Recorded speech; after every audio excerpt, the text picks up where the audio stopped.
Bayan, Numero 1. Aksyon! Balitang Bayan, Numero 1. Kagkaroon ang inyo News Team.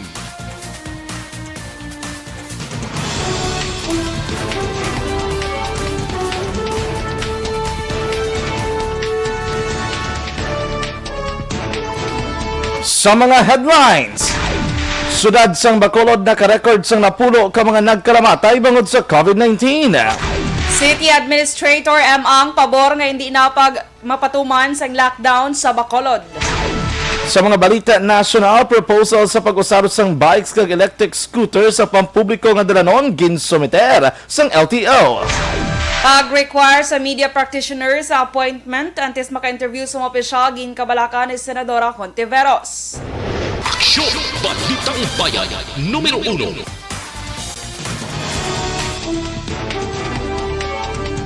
Maayong aga Pilipinas, welcome sa Aksyon Balitang Bayan Numero 1. Karon nga adlaw, Miyerkules, Setyembre 23, 2020. Kami ang inyo mga tagbalita. Aksyon Dorel Cabatu. Kag Aksyon John Diaz.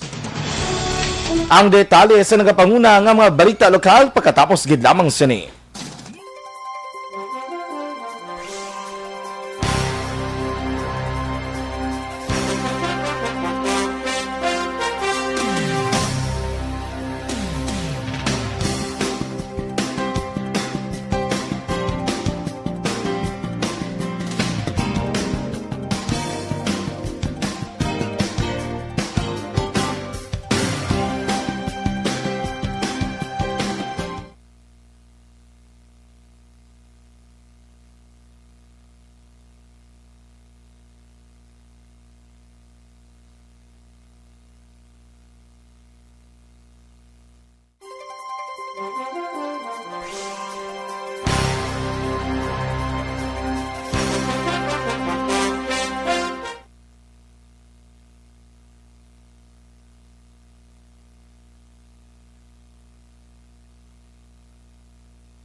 Alright, good morning Aksyon Dorel. Yes, Aksyon John, good morning kag sa aton yung mga ka-aksyon nga nagaupod sa aton subong nga aga. Happy morning and happy Wednesday, Aksyon Yes, cuddle morning na naman kay do katugnaw. John. Cuddle, Cuddle cuddle, morning. cuddle, gito kami nga. Kung may cuddle ka, Aksyon John. Wow, doon ka pa matematika. Kung wala, Aksyon John, ka-good ka na lang sa Naka-diamond earrings ka lang sa buong matematika. diamond. Wow. O dahil ka namin si Light mga outfit. Do kasi ano ka, do si Mystic ka. Ka-very pink. Ka-very pink. Ay. Tapos with diamonds. Diamonds are forever. Wow. Good morning lang dira kay Ma'am Cory Bidaha. Good morning mga suki. Go to market lang ma'am, no? Good morning Ma'am Cory. Gracia Rita Ordivalia. Good morning. Aksyon Radyo Bacolod watching now from Silay. Good morning kay Tita Julieta Pamentira Villaruel Latosa. And kay Reverend Father, kay Father Dodoy Celes. Good morning Father. Miles Sarno Scott, good morning Aksyon Radyo, good morning. Manjo Arnejo, good morning Aksyon Radyo Bacolod. Jonah Guion, good morning Kaksyon.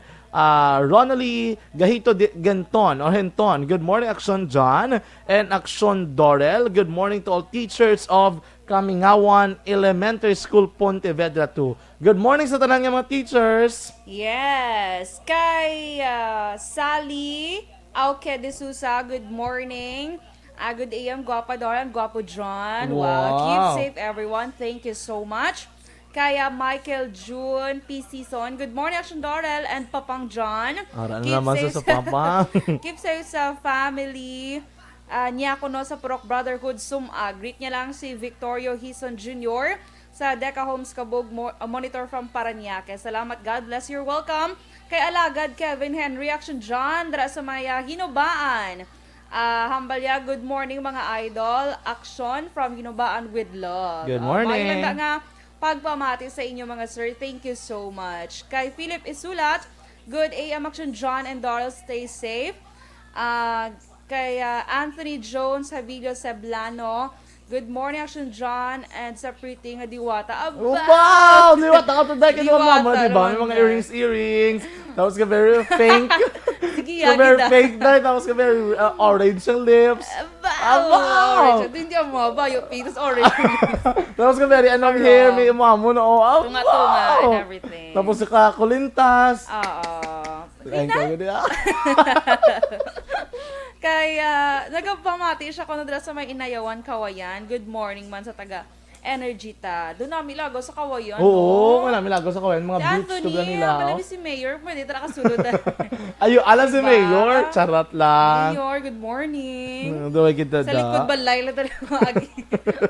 Kaya Abrenica Windale, good morning man. Sa Draco sa may Buena Royal. Action Johnny ka naman, go. Good morning, dira kay Helen West na ay okay, may reaction sa regarding sa desisyon, no?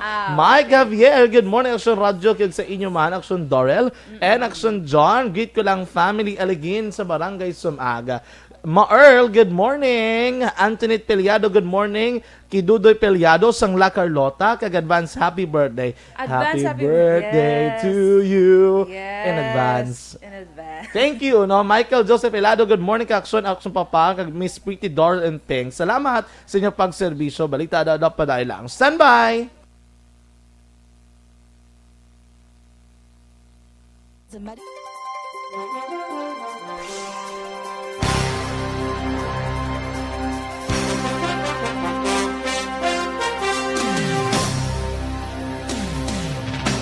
Aksyon! Balitang Bayan, numero 1.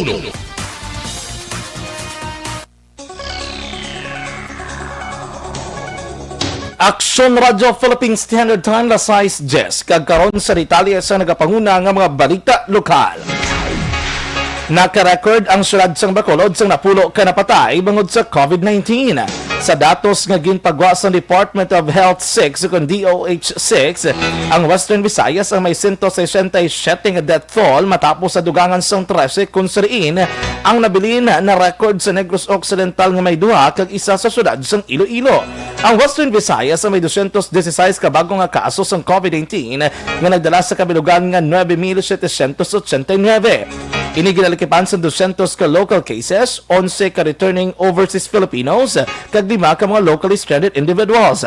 Nakarecord man sang ang 184 ka recoveries nga nagdala sa kabilugan nga 5,839. Ang Western Visayas sa kabagwasang 2027 ka laboratory results nga may 216 ka bago nga nagpositibo, 5 ka repeat test, 1,806 ka negatibo, kag wala naman sang repeat test.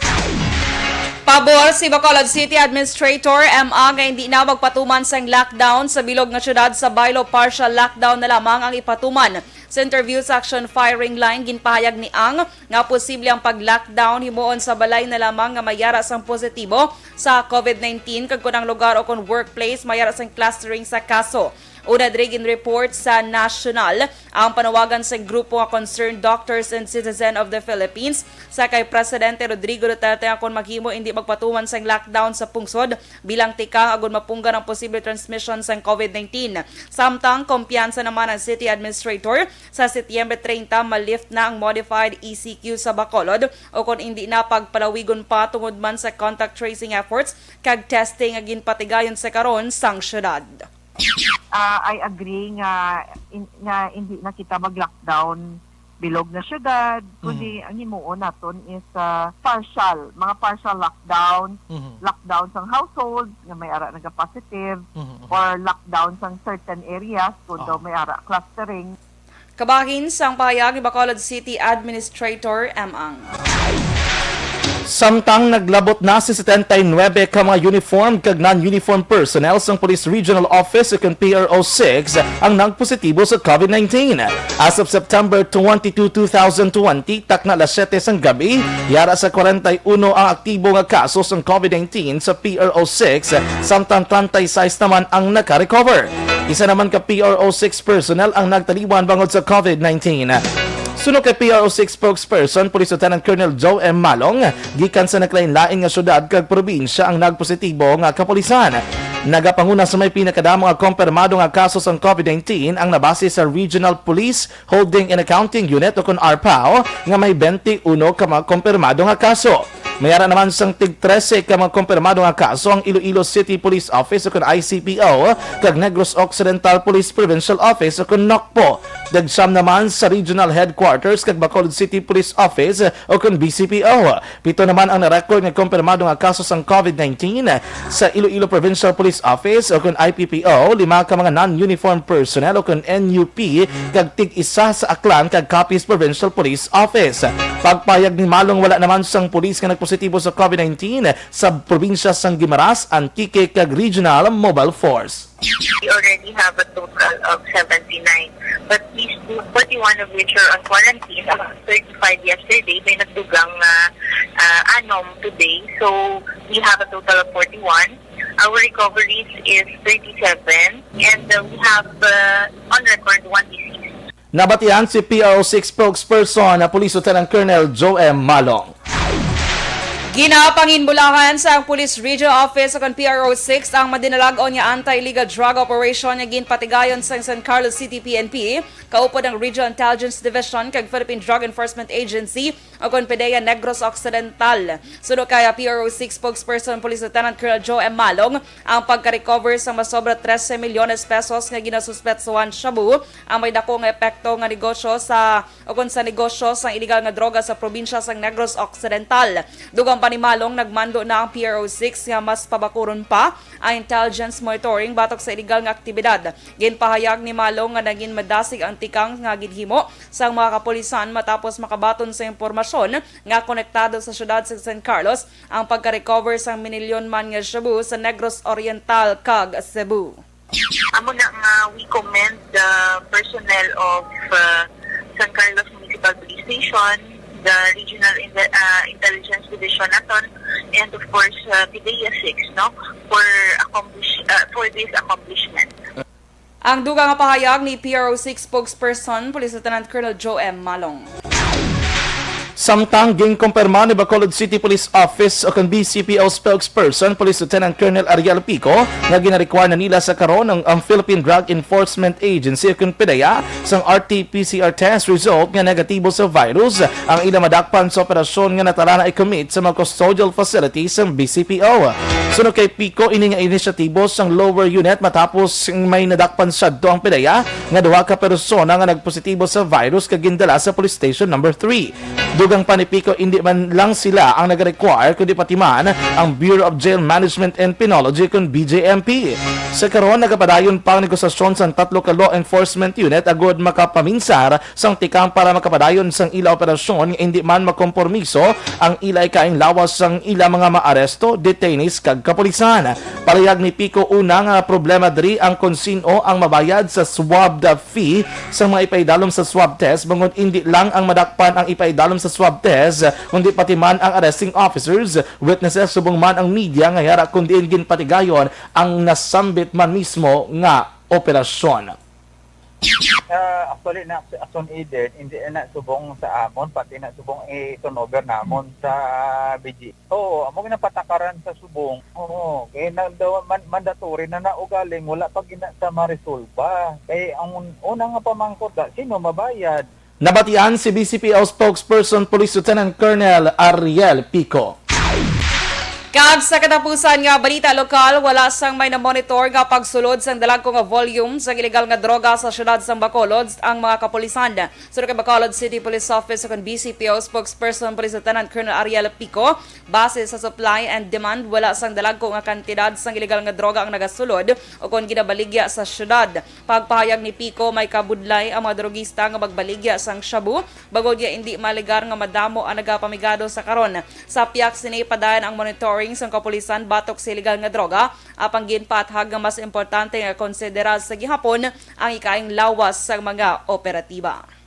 On monitoring action dyan sa subong nga pandemic, wala kita sang info, any report nga may ari diri nagasulod nga mga volume sang illegal drugs kung basihan nato niya ang aton the law of demand and supply.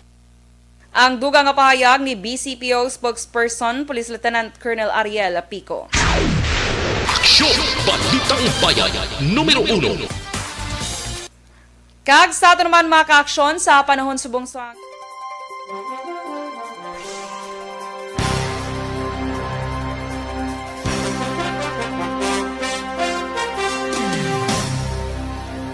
dinami-dami ng usapin ngayon tungkol sa COVID-19, nangingibabaw ang tanong tungkol sa expanded testing. Ano nga ba ang expanded testing? Bago natin sagutin ito, mahalaga munang malaman natin kung ano ang confirmatory test para sa sakit na COVID-19. Ang reverse transcription polymerase chain reaction o RT-PCR ay isang laboratory test na tumutukoy sa mismong virus sa loob ng tao. Ang RT-PCR ang siya lamang test na ginagamit upang makonfirm ang sakit na ito. Kaya nitong alamin kung may virus na sa katawan ng isang tao bago pa man lumabas ang sintomas. Kaya naman sa ating expanded testing, RT-PCR ang ginagamit natin ngayon. Hindi ito katulad ng rapid antibody-based tests o RATs na tumutukoy lamang ng antibodies sa katawan. Sino-sino ang kabilang sa expanded testing? Sa expanded testing, ang mga sumusunod na mga tao na may history of travel sa isang lugar na may COVID-19 o nakisalamuha sa taong may COVID-19 ay sasailalim sa RT-PCR test. Una, mga pasyenteng may malubha at kritikal na kalagayan. Ikalawa, mga pasyenteng may edad 60 pataas, pasyenteng mayroong ibang sakit, o mga pasyenteng may maselang pagbubuntis. Ikatlo, mga pasyenteng may bahagyang sintomas. At ikaapat, iba pa nating kababayan at mga healthcare workers na walang sintomas ngunit may travel history o contact. Mayroon na tayong mga laboratorio na kayang gumawa ng RT-PCR sa Luzon, Visayas at Mindanao. Sa kasalukuyan, layunin ng ating gobyerno na tumaas pa ang health system capacity ng bansa upang matest sina lolo, lola, kuya at ate na pasok sa populasyong kailangan ng testing. Ginagawa natin ito upang mabigyan ng tama at agarang atensyong medikal ang mga pasyente at para matukoy ang iba pang tao na nakasalamuha nila. Mahalaga ang pagpapatest sa paglaban sa pandemya, pero mas mahalaga kung mapapanatili ang kalusugan ng ating katawan. Mas mainam kung lalabanan natin to ng sama-sama. Ika nga, prevention is better than cure. Yeah, alright. Good morning sa liwat. Good morning sa tutanan nga mga ka-aksyon nga nag-monitor na. Good morning kay Eddie Rio. Good morning lang daliwat sa gwapang anchor woman sa Aksyon Radio bo si Aksyon Dorel. Good morning lang dara kay Leo Talaban. Happy yet 70th birthday to Honorable Noemi Gilukan Hilua Nicor, September 23, the ABC Liga o Liga ng mga Barangay President of La Castellana from Talaban, Similiano Nicor family and people of Barangay Manghanoy, Arangcana. Manghanoy! I have family sa Manghanoy, no? Mga Siligbondra sa may Manghanoy. Good morning. Those are my family members o family na Mondra, no? Sa may Manghanoy. Good morning kay Ma'am Lisa Joy Ilon Amoroso. Good morning Aksyon Radio Bacolod especially. Si Aksyon Johnny, si Aksyon John and Miss Dorel Cabatu Bugtaw na Press Richard Dennis Richard Tiboruma and hello lang da sa tanan nga ka Energy Fans Club. May nagapag-greet sa imo balya from Eddie Rio. Good morning lang kuno sa gwapang anchor mo sa Aksyon Radio. Ginapo. Ginapo. Ginapo ko kay kataas di bisa. Sa hagdan. Sa ato sa 4th floor. Team Diamante, good morning John and Dorel. Papawayon. Aksyon traveling North Atlantic Ocean. Keep safe both of you. Halong sa North Atlantic Ocean, ma'am Team Diamante, no? Na Vivencio Inte Rolizo. Good morning everyone. Good morning. Flores Ledmar. Morning kay Gris Libre sang Bulanon Sagay. Taga Sagay. All the way from Sagay City. Good morning sa inyo dratanan. Dra na kuno damo scallops Aksyon John sa Yes, Bulanon. sa Bulanon. Drama na to natabo di ba ang ano? Ang Bulanon? Sarap na. No, ato ba lang Masa ko? Oo, ngara sila sa Yeah, yabo ya. Ibuya. Di nga na to? Kay Flores Lidmar. Kaya ano ka na kay John Clever Duran. Hindi ako ka kalagas. Good morning John Cleven Duran, no? Naga-monitor dira, no? Good morning sa ating mga kapulisan. Kay Police Captain Elmer Bonilla, former Chief of Police or Station Commander sa Police Station number 6. Good morning dira, sir. Yes, kay good Sir morning. Hendran, no? Sa Police Station number 6. Kay Sir Delis dira ang sa tanan nga mga K9 sa Police Station number 6. Good morning. Kay Police Captain Leo Estopa sa Station number 2. Sir, good morning. How are you? How are Boy, you? sa sahon. Yes, go ahead. Go ahead, di ko makita. John Kundi Cleven ako. Duran. John Kevin Durando. Wala di may ga-appear sa ako niya, John Kevin Durando. Sa dalom, tay, before kay si John May na lang, John May Abkilan Garuta. Hindi ko niya po makita. Ano nang ginalantaw ko man? Iya pa man ka Balitang Bayan. Di ba itong bayan, masubog? Gani, iya mo ko, iya pa man eh. Kaya basta balalain na balahaw.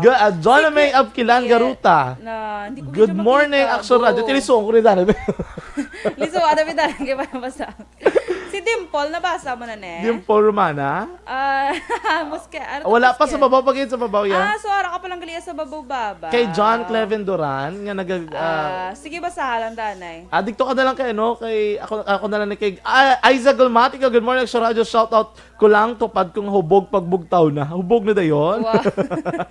Hubog tayo, parang hubog na sa. Hubog na Pwede dayon. na. Good morning, Heaven. Ara kay Dimple. Dimple. Hi, Dimple. Buhay, Dimple. Dito si Dimple. Tuloy nga ako. Yung patay-patay nga ako. Okay, basta. Kay ano Action, dyan ka kadula. Gitiya sa akon. Beto Manga, ano nabasa mo na? Jocelyn Despojo. Pinky pa. Teruel, good morning. Sa Action Dorel and Action John.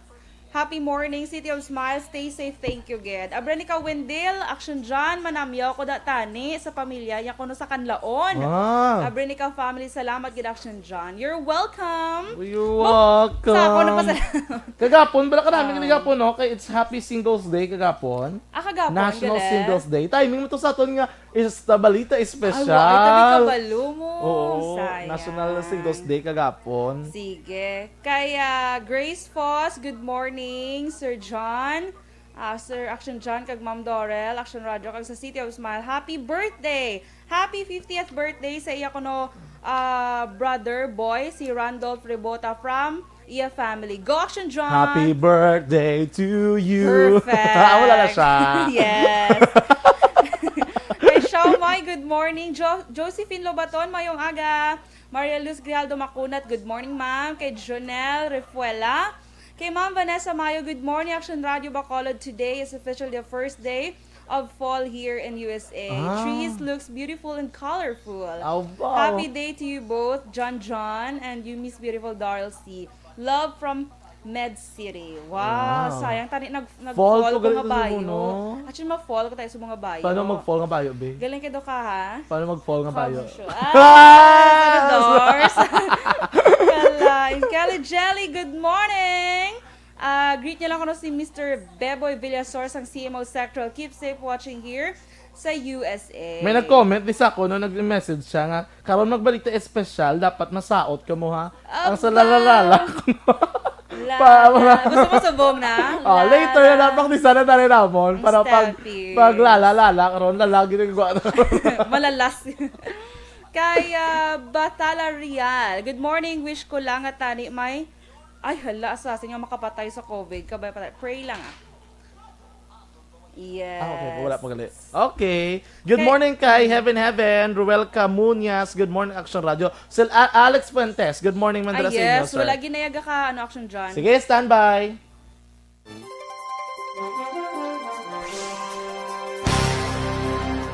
Kag sa ato mga ka-action, nakaibalo ka mo bala?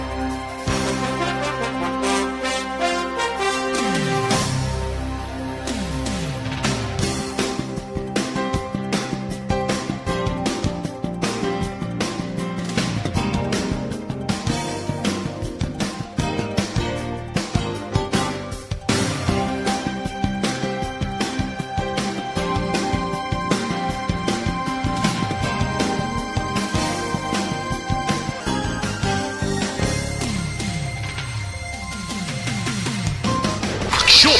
Balitang Bayan, Numero 1.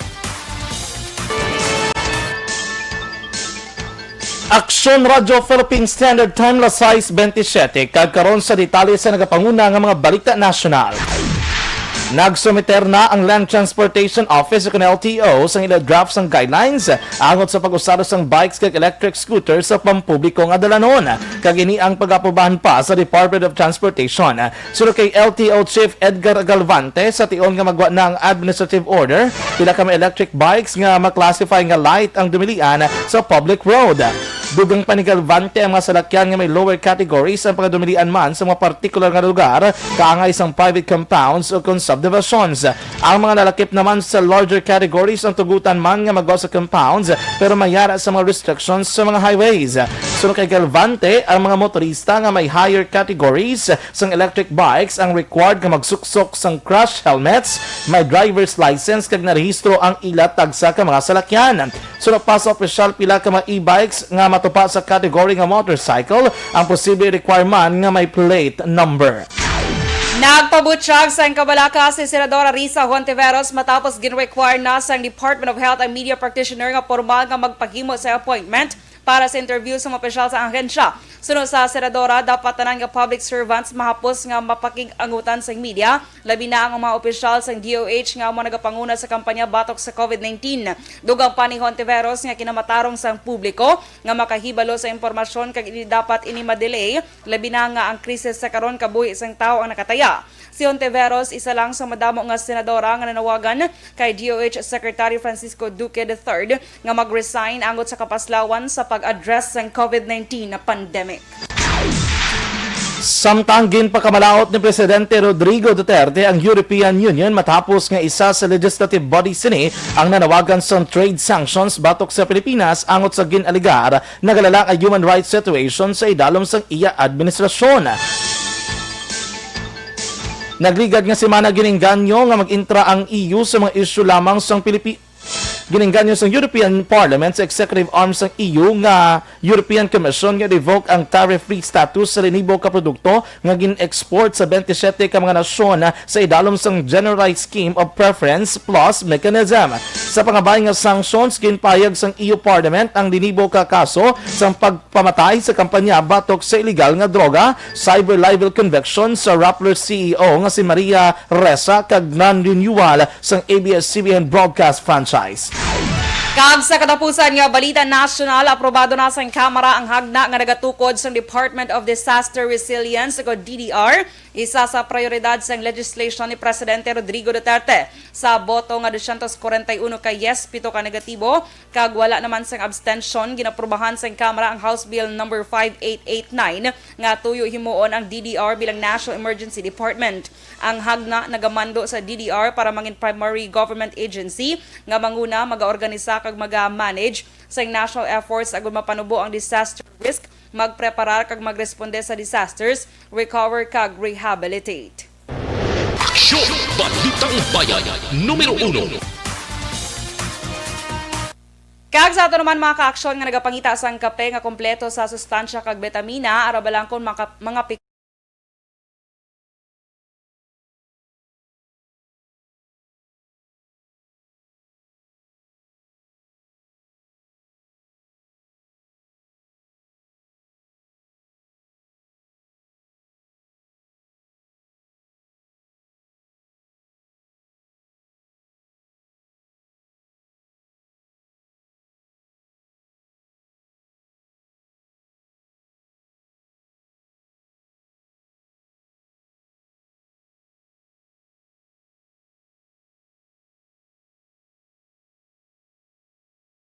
Balitang Bayan, Numero 1.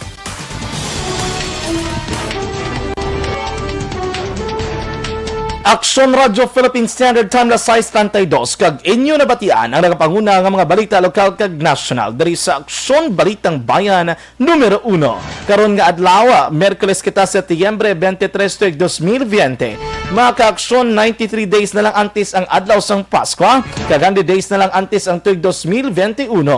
Standby na sa masunod nga programa Action Report second portion upod sa gihapon kay Action Fred Seranga.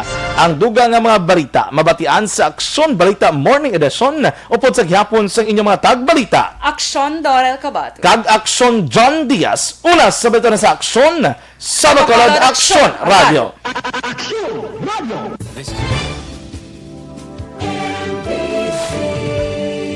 Manila Broadcasting Company.